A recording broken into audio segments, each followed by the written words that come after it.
Lai pievērstu uzmanību papīra pārstrādes problēmai un makulatūras dažādajām izmantošanas iespējām, māksliniece Indra Sproģe no otrais pārstrādāta papīra radījusi mākslas instalāciju Dabas klēpis, ko līdz māja beigām varēs aplūkot Tirdzniecības centra Spice Home pirmajā stāvā.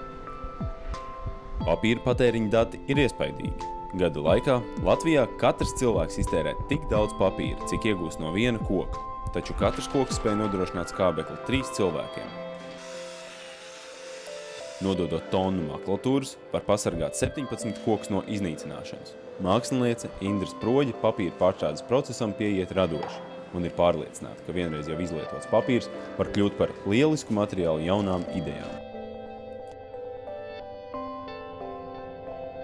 Brīdi pa brīdim mēs apsēžamies.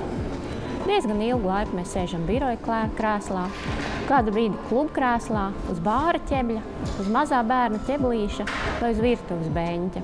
Bet varbūt mēs varam apsēsties dabas klēpī, pie jūras, pie meža viducī un skatīties, kā skudras nes savas oliņas uz skudru pūzni.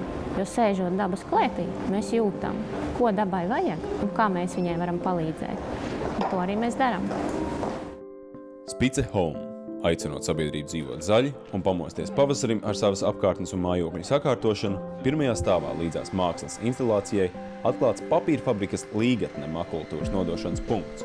Tajā visiem apmeklētājiem ir iespēja ievietot aprakstītu biroja papīru, aploksnes, grāmatas un preses izdevumus, kā arī citus papīra izstrādājumus, kas pārtaps jaunos izstrādājumos.